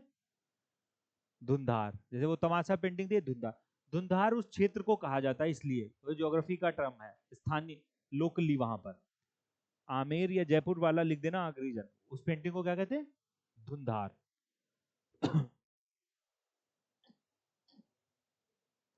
फिर एक पेंटिंग और लिखेंगे जिसका उससे उनमें नाम नहीं था, जो जिसपे मोस्ट मोस्ट इंपॉर्टेंट हम लिख के लिखेंगे।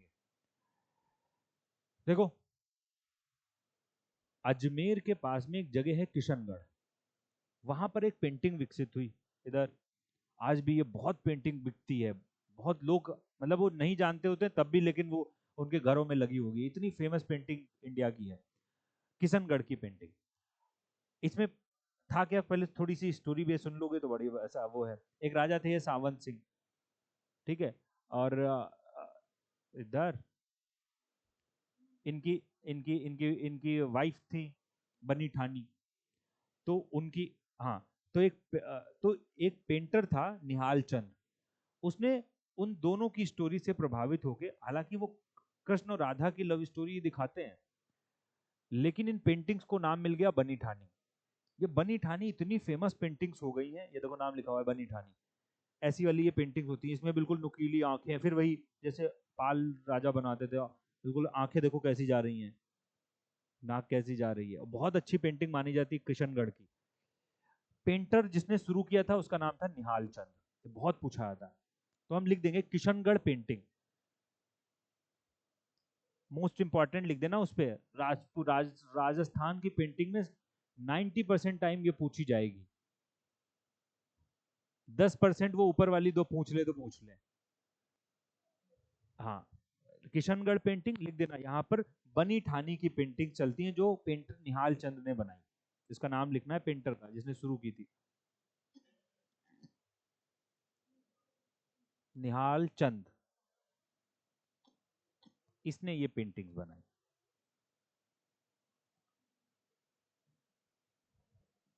हो गया, बनी ठानी, किशनगढ़ स्कूल इसको बोलते हैं। आगे लिख भी देना नियर अजमेर, अजमेर के पास में।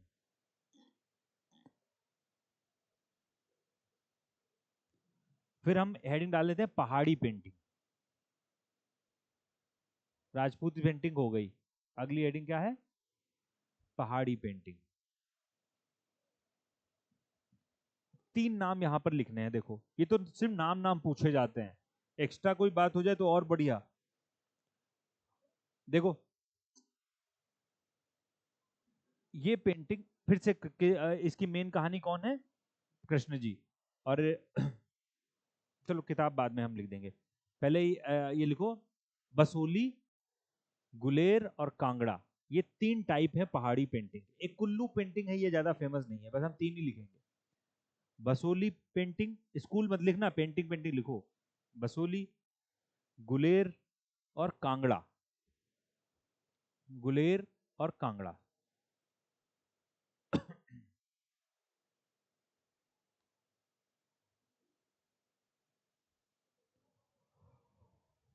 लिख दिया। और एक कांगड़ा पेंटिंग में ये नाम डाल देगा, राजा संसार चंद्र, ये खुद बहुत अच्छे पेंटर थे, संसार चंद्र, राजा संसार चंद्र, ये कांगड़ा पेंटर थे, कांगड़ा पेंटिंग के वो थे।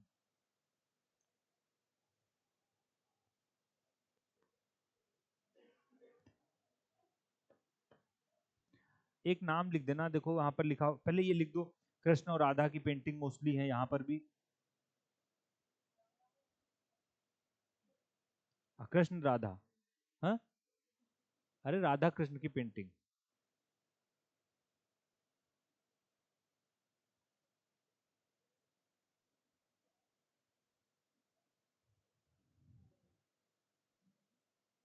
और एक नाम लिखना, रागमाला पेंटिंग। हाँ, इसी में लिख दो, राग, नोट डाल के लिख दो, रागमाला पेंटिंग, अलग से लिख दो उसको, रागमाला पेंटिंग। रागमाला, इसमें जो राग होते हैं ना, रागमाला पेंटिंग लिख देना। इसमें जो 9 राग होते हैं ना, रागों को पेंट किया जाता है, उनकी पेंटिंग बनाई जाती है।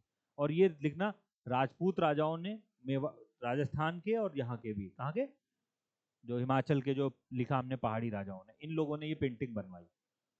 और उसको नाम, उसको किस नाम से जाना जाता है? रागमाला। नाम में देखो लिखा हुआ है रागमाला। राणा प्रताप के एक बेटे थे अमर सिंह, उनके टाइम पे ये खूब पेंटिंग इसकी बनाई गई, उनका भी नाम लिख देना यहाँ पर। राणा, मेवाड़ के राणा प्रताप के जो पुत्र थे अमर सिंह, उनके टाइम पे ये पेंटिंग खूब विकसित हुई।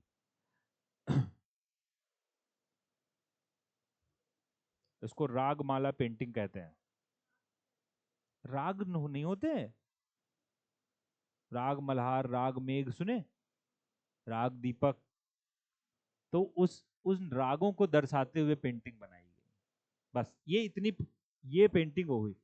अभी पेंटिंग बची है। अब आते हैं, हेडिंग डालते हैं, आधुनिक painting, modern painting. Modern painting, मुझे लगता है पेंटिंग ही हो पाएगा आज। और जबकि खाली नाम नाम बस एक एक बात लिख रहे हैं, इतनी पेंटिंग ही है, करोगे क्या? हाँ, कोई नहीं, एक पेंटिंग वाला ही हो जाएगी। देखो उधर, अभी लिखना मत, सुनना है बस। मॉडर्न पेंटिंग, ये थोड़ा कंफ्यूजिंग और ज्यादा है। आधुनिक काल उसको बोला जाता है जब अंग्रेज यहाँ आ गए, उसको बोलते हैं मॉडर्न टाइम। तो वहां से अभी तक जो पेंटिंग बनी उसके बारे में बात करनी है। इधर शशि देखो, जब कंपनी, ईस्ट इंडिया कंपनी के अधिकारी वो लोग आए, कंपनी रूल चल रहा था यहाँ पर, तब उन्होंने पेंटिंग विकसित करवाई, इसको देखो लोगों कहते हैं कंपनी पेंटिंग। और उसका एक रूप होता है बाजार पेंटिंग, उसमें बाजारों का चित्र बनवाया जाता था, अंग्रेज ही बनवाता, अंग्रेज वो मतलब, पता है देखो, इधर सुनना, भारत के चित्रकार और अंग्रेजी जो प्रभाव था वो बिल्कुल अलग था। जब अंग्रेज यहाँ पर आए तो उनकी देखो आर्ट भी यहाँ आई। भारत में ऑयल, सब ये तो इतना पता होगा सबको कि ऑयल कलर यूज नहीं किए जाते थे, ठीक है, नेचुरल कलर ज्यादा यूज किए जाते, प्राकृतिक कलर। लेकिन जब अंग्रेज आए तो वो ऑयल कलर इस्तेमाल किए जाने लगे, रंग भी अलग तलग के आने लगे भारत में, गेरुआ, पीला, ये सब ज्यादा यूज किया जाता था, जो थोड़ा धर्म से जुड़ा हुआ रंग होते हैं, वो रंग यूज किए जाते थे। ऐसे हरे, नीला नीला और ये तो कोई और कलर, मतलब बनाए हुए, वो कलर यूज नहीं किए जाते थे। जब अंग्रेज आए तो भाई अलग अलग कलर बनने लगे, और अलग अलग तरीके से वो पेंटिंग बनाई जाने लगी। उन पेंटिंग्स को कंपनी पेंटिंग और बाजार पेंटिंग कहा जाता है। जो ईस्ट इंडिया कंपनी के प्रभाव में विकसित हुई। हम बस नाम लिखेंगे, कुछ नहीं लिखना। लिखना ईस्ट इंडिया के प्रभाव में जो पेंटिंग विकसित हुई उनको कंपनी पेंटिंग और बाजार पेंटिंग कहा जाता है।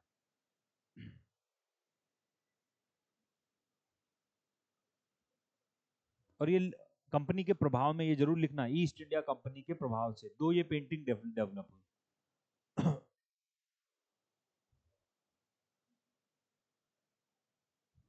इसमें लिख भी देना, ऑयल कलर यूज किया जाते थे, नए नए रंग यूज किए गए ना, अलग कलर यूज किए गए।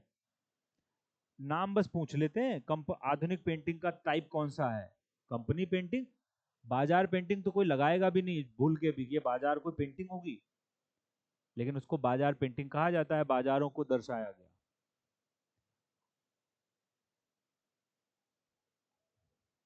यूज ऑफ लिख देना, ऑयल कलर, वाटर कलर्स, बस ज्यादा मत लिखना, सुनना।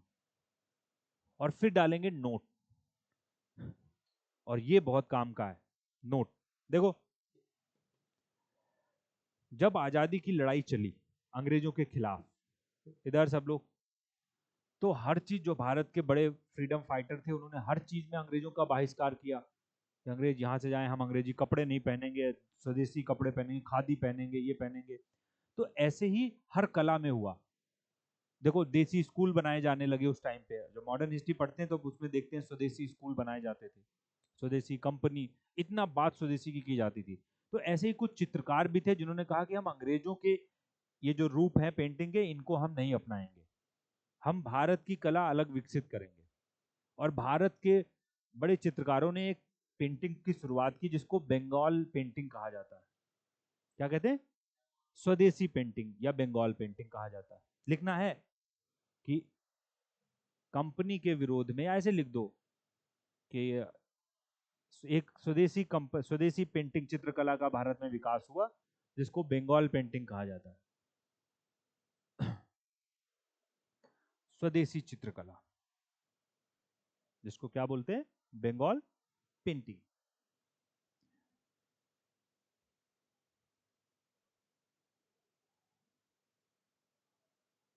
इस चित्रकला के फाउंडर थे अबींद्रनाथ टैगोर, ये देखो नाम लिखा हुआ है, जिन्होंने भारत माता इमेज बनाई 1905। ये तो ईयर के साथ लिखेंगे हम लोग। लिखना, इसकी शुरुआत किसने की? अबींद्र, ABIN, रविंद्र मत लिख देना, ABIND। ऊपर देखो, ये कहा नाम लिखा है, नहीं नाम है, ये लिखा है अबींद्रनाथ टैगोर। अरे नहीं, वो ऐसे लिखा हुआ है, अबींद्र लिखो जो मैं बोल रहा हूं, अबींद्रनाथ टैगोर। इन्होंने इस पेंटिंग की शुरुआत की। और लिखना इनके बारे में, इन्होंने 1905 में भारत माता की इमेज बनाई। ये क्वेश्चन तो हिस्ट्री में भी पूछा जाता है, वैसे भी बहुत पूछा जाता है कि भारत माता पेंटिंग किसकी है। उसके बाद देखो, भारत माता का रूप बहुत बदला धीरे धीरे। इधर ये पहले व्यक्ति थे जिन्होंने भारत को एक फीमेल के रूप में दर्शाया। उनके हाथों में देखो ये माला, ये सब थी। अब तो ये सब बदल गया, आप शेर पे बैठ गई और भारत माता की इमेज अलग आती है। लेकिन पहली पेंटिंग बहुत पूछी जाती है, किस व्यक्ति ने भारत माता बनाई थी। ऐसे ही इनकी एक पेंटिंग है अरेबियन नाइट, ये भी क्वेश्चन एग्जाम में बहुत पूछा गया, वो पूरी सीरीज है, श्रृंखला। अरेबियन नाइट पेंटिंग भी किसने बनाई? अबींद्रनाथ।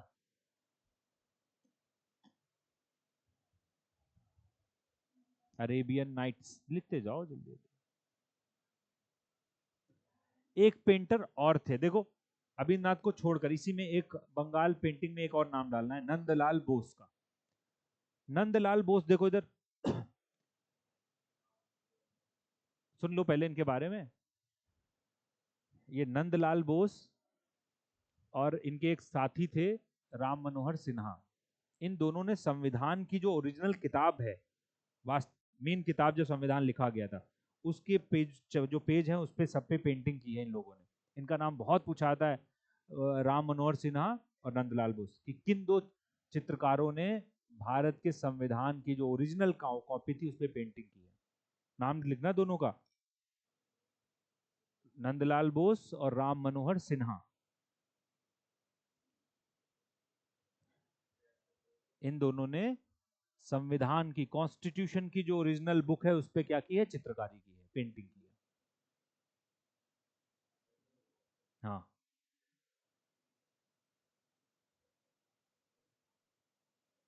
हो गया, चलो।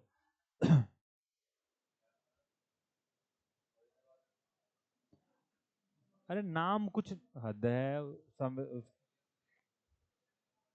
दिल्ली में प्रेजेंट है, तुम्हारे फोन में प्रेजेंट है, फोन में कॉन्स्टिट्यूशन डाउनलोड करो, एक पेज, और उसमें, अरे ओरिजिनल तुमको कोई दे देगा? हमको ओरिजिनल तो किसी को प्रधानमंत्री को भी नहीं मिलेगी। ओरिजिनल को प्रिजर्व करके रखा गया ना, पेज वो क्षय ना डिके ना हो जाए, ओरिजिनल कॉपी को किसी को नहीं मिलेगी। लेकिन उसकी फोटो तो आप देख सकते हो, उसमें पेंटिंग, हर पेज पे पेंटिंग है, इतने सारे पेज हैं, सब पे पेंटिंग है, कुछ ना कुछ कॉर्नर्स पे जो जगह खाली रहती है ना पेज पे चारों तरफ, उस पे। इधर सुनना, इन्होंने एक पेंटिंग और नंदलाल बोस ने फेमस बनाई थी, जो पूछ ली जाती है, वो है गांधी की दांडी यात्रा। ये देखो पेंटिंग है, ये गांधी, इन्होंने गांधी जी की बनाई थी जब गांधी दांडी यात्रा, नमक कानून तोड़ने निकले थे।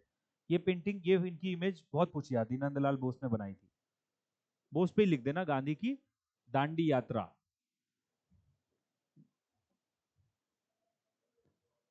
हो गया।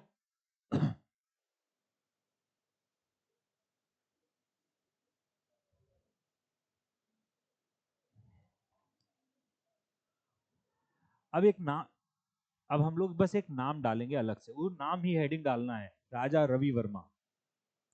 नाम डालना है राजा रवि वर्मा, समझ लो। हम लोग हेडिंग किसी नाम को नहीं डालना है, ये इतना बड़ा नाम है रवि वर्मा का। और लिख देना, आधुनिक भारतीय चित्रकला के जनक, father of modern Indian painting, father of modern Indian painting, Raja Ravi Varma. Kerala में पैदा हुए थे, लिख भी देना, राजा नहीं थे कहीं के, टाइटल मिला था। और इतना बड़ा नाम, मतलब रजवाड़े परिवार के थे।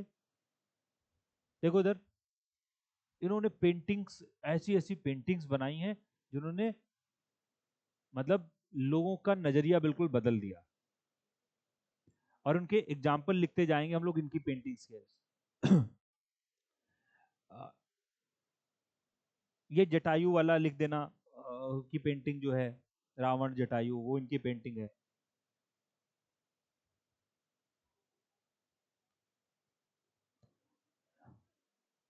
माता सरस, देखो सरस्वती जी की पेंटिंग तो ऐसी इन्होंने बनाई कि अब कहीं भी सरस्वती जी बनाई जाती, यही बनाई जाती है। इस आदमी ने इमेज, सोचो कैसे इमेजिन किया होगा कि सरस्वती जी को कैसा बनाना है पहली बार। आज हर जगह वही सरस्वती जी बनती हैं, और राजा रवि वर्मा ने पहली बार बनाया। ये महिषासुर वध, महिषासुर बहुत पूछी जा गई पेंटिंग है कि महिषासुर पेंटिंग किसकी है। रवि वर्मा की बहुत बड़ी बड़ी पेंटिंग, ये दुष्यंत शकुंतला की है। ये मत लिख दो वैसे, शकुंतला बनाया ना, भूल जाती हैं दुष्यंत को, दुष्यंत भूल जाते हैं शकुंतला को, रिंग से पहचानते वो। ये हो गई बस रवि वर्मा के बारे में, बस इतनी चीज। केरल जरूर लिख देना, जन्म कहाँ हुआ था, बर्थ प्लेस। और आधुनिक चित्रकला के जनक हैं। दो चित्रकार और हम लिख रहे हैं, एक नाम डालेंगे M F Hussain, Mohammed Fida Hussain, M F Hussain, M F Hussain. हाँ हाँ, हेडिंग ही डालना है, इनकी पेंटिंग के नाम लिखेंगे। देखो सब लोग,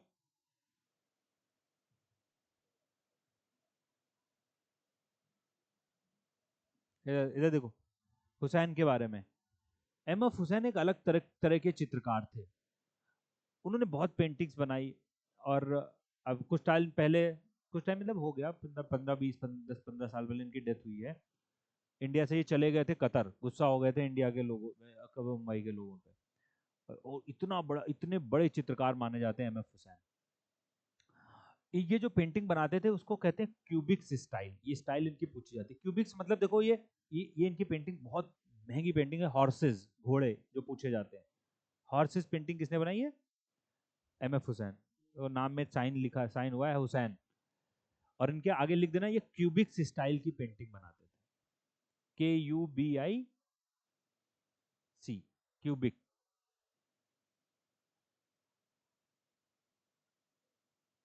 के नहीं है, सी है, मैं क्या उल्टा बोल गया। क्यूबिक पेंटिंग,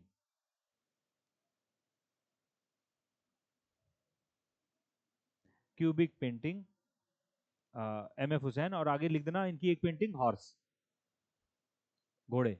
एक पेंटिंग और लिखेंगे इनकी, जो अभी करंट अफेयर्स के लिए भी इंपॉर्टेंट है, और उसका नाम है ग्राम यात्रा। ग्राम यात्रा वो करंट अफेयर में बताई थी, भारत में अभी तक बिकी हुई सबसे महंगी पेंटिंग है। अभी तो 3-4 महीने पहले वो 118 करोड़ की बिकी थी, 118 करोड़ की पेंटिंग है। हाँ नहीं, हाँ वो एक सीरीज है, बट पेंटिंग तो वो एक ही है, उसमें गांव का चित्र, गांव का रूप है। ग्राम यात्रा। सोचो एक पेंटिंग ऐसी होती है 118, 100 करोड़ ऐसे है। हाँ, आर्ट में बहुत वो होता है, लेकिन फिर भी पेंटर का, इसमें पेंटिंग इतना ऐसी नहीं होती है, बट पेंटर का नाम इतना इंपॉर्टेंट होता है कि जो रिच लोग हैं वो रखते हैं कलेक्ट करके, कि आगे कभी ये और महंगी होगी। जैसे सबने सुनी होगी कि, चलो उसका नाम मैं अलग से लिखवाऊंगा अभी, लियोनार्डो दा विंची का। एक पेंटर पेंटर और लिख दो, अमृता शेरगिल, जिनकी पेंटिंग पूछी जाती है। अमृता शेरगिल, शेरगिल, शेरगिल, GIL, अमृता शेरगिल। उनकी एक पेंटिंग है, कैमल्स तो बाद में लिखेंगे, लेकिन जो ज्यादा फेमस है उसका नाम है स्टोरी टेलर। वो भारत की दूसरी सबसे महंगी painting, story teller, story teller, ये अमृता शेरगिल की पेंटिंग है।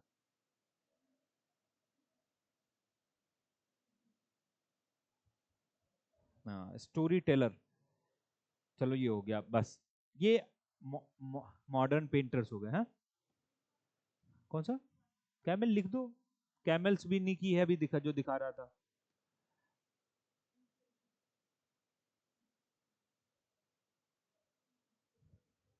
इधर नोट डाल के लिखना सब लोग बस, मतलब अभी पेंटिंग तो अभी और हैं, फोक पेंटिंग, उनके नाम लिखने हैं।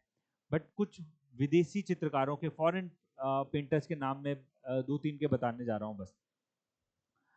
एक देखो ये है, ये बहुत पहले हुए थे, तीनों इटली में है, लिखना मत अभी, सुनना है बस। इनको त्रिमूर्ति बोला जाता है ऑफ पेंटिंग्स। पहला नाम है जो सबसे इंपॉर्टेंट है,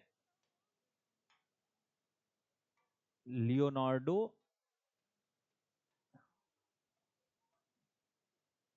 द विंची। फिर आता है रफाएल, फिर आता है माइकल एंजेलो। माइकल एंजेलो, इसको ट्रिनिटी ऑफ पेंटिंग बोला जाता है, चित्रकला की। ट्रिनिटी ऑफ पेंटिंग का मतलब है चित्रकला की त्रिमूर्ति। नाम लिखना है इसको, तीनों का नाम लिखना है, फिर लिख देना है चित्रकला की त्रिमूर्ति कहा जाता है इनको।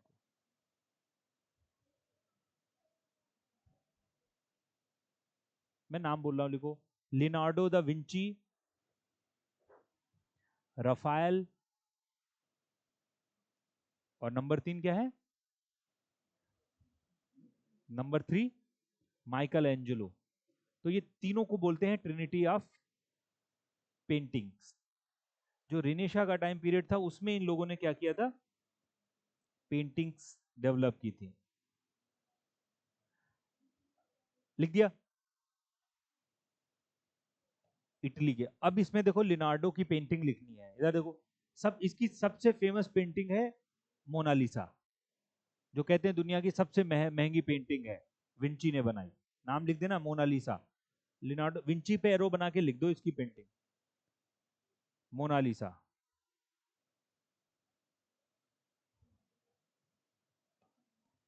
मोनालिसा इनकी इसकी पेंटिंग हो गई। नंबर 2, इसी की पेंटिंग लिखनी है, the last super.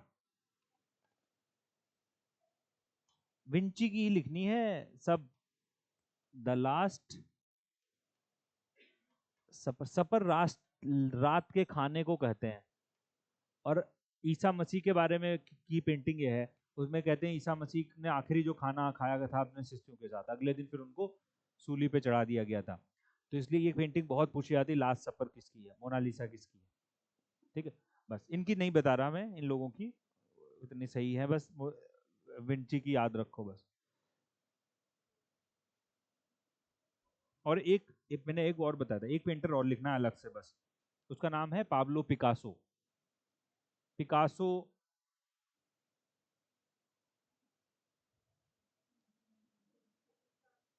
Pablo Picasso.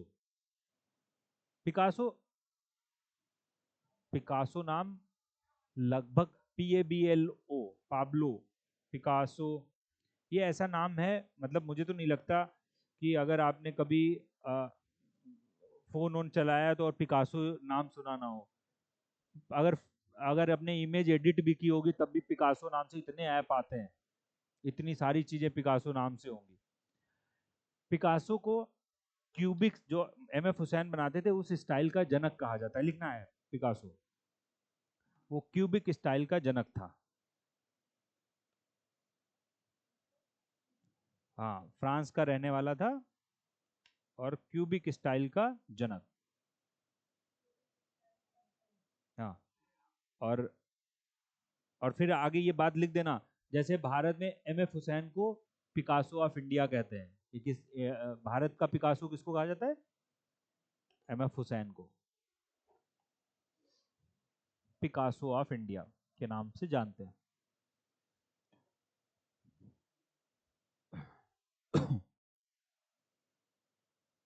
हो गया, बस अब हेडिंग डाल देंगे फोक पेंटिंग। फोक,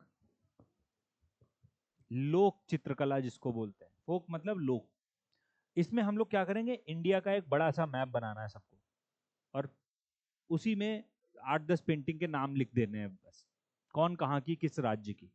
और ये बहुत पूछी जाती हैं फोक पेंटिंग्स भी, अभी देखोगे। लेकिन बिना मैप बनाए कोई मत लिखना, उल्टा सीधा कोई भी जैसा भी मैप बनाना है सब बनाओ, जल्दी पेंटिंग बनाओ कुछ। क्या बनाना है, मैप इंडिया का? हाँ,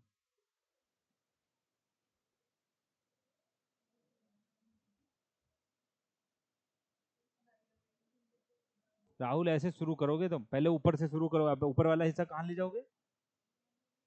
हे भगवान।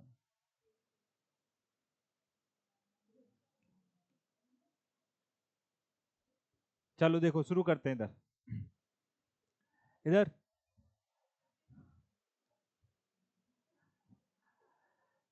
मैप तो छोड़ दो, तभी याद नहीं होता किसी को, कुछ नहीं याद होगा। हर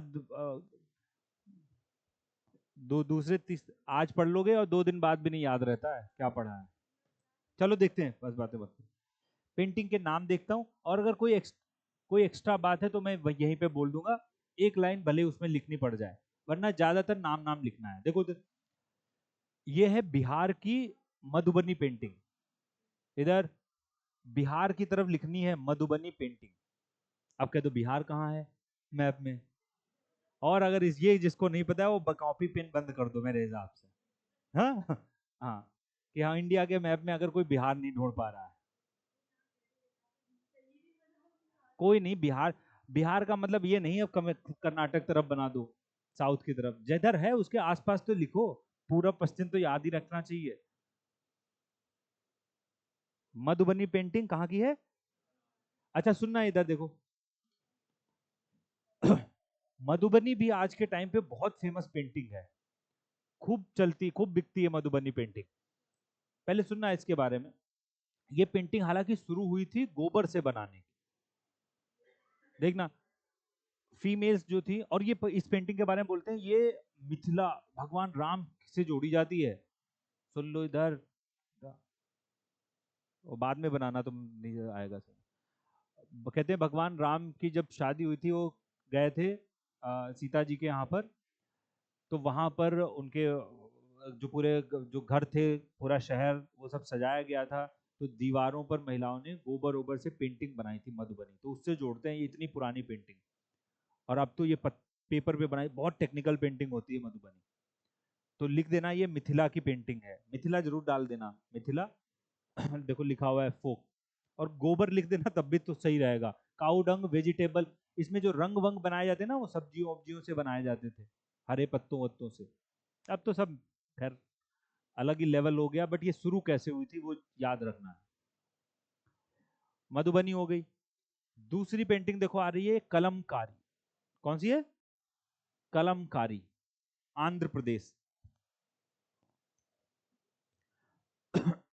आंध्र प्रदेश में देखो इसमें क्या होता है, ये जनरली इधर देखो बहुत कुछ। आंध्र प्रदेश, कलम मतलब पेन, सबको पता है। वो क्या करते हैं, इसमें बांस का पेन बनाते हैं, और बांस में देखो निब में फिर उसमें रंग भर दिया जाता है। जैसे पिचकारी बांस वाली देखी किसने? हद है, बांस वाली पिचकारी नहीं देखी? होली पे वो होती है नहीं? यार बड़े बेकार लोग हैं। वासुदेव ने ही बस देखी है। हाँ इसने चलाई बांस की पिचकारी। टैलेंट लगता है बनाने में बांस की पिचकारी में। सब नहीं बना पाते बांस की पिचकारी। हाँ नहीं मैं तो बना लेता हूँ। बहुत मेहनत, हाँ मेहनत मेहनत लगती है उसमें पिचकारी में। हाँ हाँ झंझट नहीं है, नई जनरेशन वाले सब हैं। तो क्या है उसमें, बांस की पेन में और निब में कलर भर दिया जाता है, फिर वो रंग धीरे धीरे आता है, उससे पेंटिंग बनाई जाती है, इसलिए इसको कलमकारी नाम मिला। आंध्र प्रदेश की, बस राज्य पूछा था बहुत काम का। अगले पे आते हैं, देखो पट्टचित्र कहाँ पे है? उड़ीसा की। उड़ीसा में पुरी में भगवान कृष्ण, देखो इधर सब लोग, भगवान कृष्ण का एक रूप है जगन्नाथ। तो जगन्नाथ मंदिर से जुड़ी हुई ये पेंटिंग है, इसको पट्टचित्र कहा जाता है। कहाँ? उड़ीसा। ठीक है चलो, उड़ीसा लिख लो, फिर मैप में बना लेना जाके, बट बनाना मैप में ही सब लोग अगर याद रखना है तो। हाँ पट्टचित्र, और आगे जरूर लिख देना बड़ा सा, जगन्नाथपुरी। भगवान जगन्नाथ से संबंधित रिलेटेड ये पेंटिंग है पट्टचित्र। हाँ फिर देखो काली घाट, बंगाल की पेंटिंग है काली घाट। KALIGHAT, Kali Ghat painting, Bengal.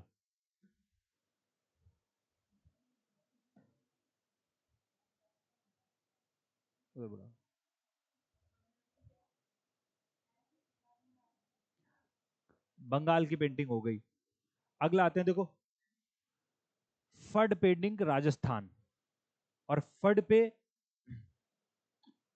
फड लिखा PHAD, राजस्थान। और यहां पर सब लोग ब्रैकेट में लिख देंगे स्क्रॉल पेंटिंग। क्या बोलते हैं? स्क्रॉल देखे हैं, देखो इधर सब लोग, उनको ऐसे ऐसे मोड़ दो, खोलते चले जाओ, बड़े से घूमते घूमते चले जाएंगे ऐसे, और पेपर ऐसे समझ लो मोड़ लो आप। उनको स्क्रॉल पेंटिंग कहते हैं। ये बहुत पूछी जाती है भारत की, मतलब ये एक तरीके से सबसे फेमस स्क्रॉल पेंटिंग है। इसको क्या नाम बोल दिया जाता है? फड पेंटिंग या फाड़ पेंटिंग, हिंदी में फाड़ भी लिखा होता है। फड या फाड़ पेंटिंग, राजस्थान। फिर देखो ये आई आई है थंका। थंका पेंटिंग, ये thangka, THANGKA, thangka Buddhist painting है, ब्रैकेट में लिख देना, बौद्ध धर्म से जुड़ी हुई। जहां जहां बौद्ध लोग रहते हैं, सिक्किम लद्दाख की तरफ पर चलती है। सिक्किम पे देखो बहुत बौद्ध मठ हैं, ऊपर लद्दाख की तरफ भी हैं। तो थंका पेंटिंग कहाँ की? एक तरफ लद्दाख पे ऊपर बना दो बिल्कुल, और आगे सिक्किम भी लिख देना, बौद्ध जरूर लिख दो।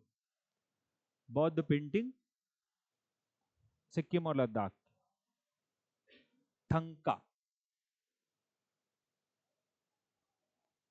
गोंड तो नहीं लिखनी है हमें, पट्टचित्र हो गया ना। मैसूर भी, तंजौर वो हो चुकी थी। हाँ ये लिखना है एक, तेलंगाना का है चेरियल स्क्रॉल। जैसे फाड़ एक था राजस्थान का, स्क्रॉल, स्क्रॉल वही खींचने वाला, रोल कर लो आप, वैसे ही एक है ये चेरियल पेंटिंग, तेलंगाना। चेरियल पेंटिंग, तेलंगाना।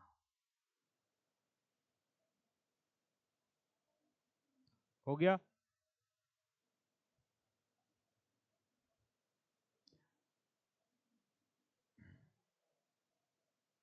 अगला देखो, कलमकारी हो गया, काली घाट भी हो गया। पहाड़ी लिखनी नहीं, वर्ली पेंटिंग इधर, वर्ली पेंटिंग महाराष्ट्र। वर्ली वैसे नाम से पता होगा कि मुंबई में, तो वर्ली पेंटिंग कहाँ की? महाराष्ट्र।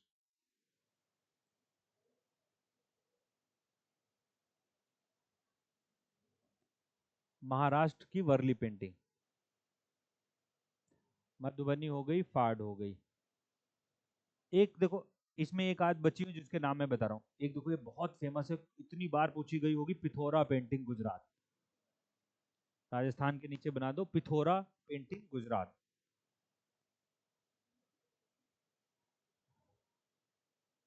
अब बस एक बार मैं देख लेता हूँ, कोई बचा हुआ, थंका हो गया, काम वाले, पर मधुबनी, थंका, इधर वाली पेंटिंग। अरे रुक जाओ, चिकनकारी कंकारी सबको पता होता है, हैं? कालीघाट, तंजौर। हाँ, दो अभी लिखनी है, इधर देखो। एक लिखनी है सोहराय झारखंड, इधर देखो, ये लिखा हुआ है सोहराय पेंटिंग झारखंड, सोहराय झारखंड, हो गया। और आखिरी लिखनी है ये कला मंजिथु, केरल, कला मंजिथु, केरल, केरल, बस, कला मंजितू, केरल, ये बस। तो इतनी ये पेंटिंग्स हैं। अब देखो, एग्जाम में एक पेंटिंग पूछी जानी है किसी में ना, और उसके उसके चक्कर में हम लोगों ने इतनी सारी पेंटिंग देखी पड़ी है कि इंडिया में पेंटिंग कब से कब तक। अच्छा, शुरुआत वाले क्वेश्चन तो हिस्ट्री वाले भी पूछ लिए जाते हैं, वो पेंटिंग हो ना हो हिस्ट्री का भी पूछ लिए जाते हैं ना। तो ये सब पेंटिंग के बारे में। डांस ड्रामा वो हम लोग आप नहीं करेंगे, वो हो नहीं पाएगा, वो नेक्स्ट क्लास में हो जाएगा।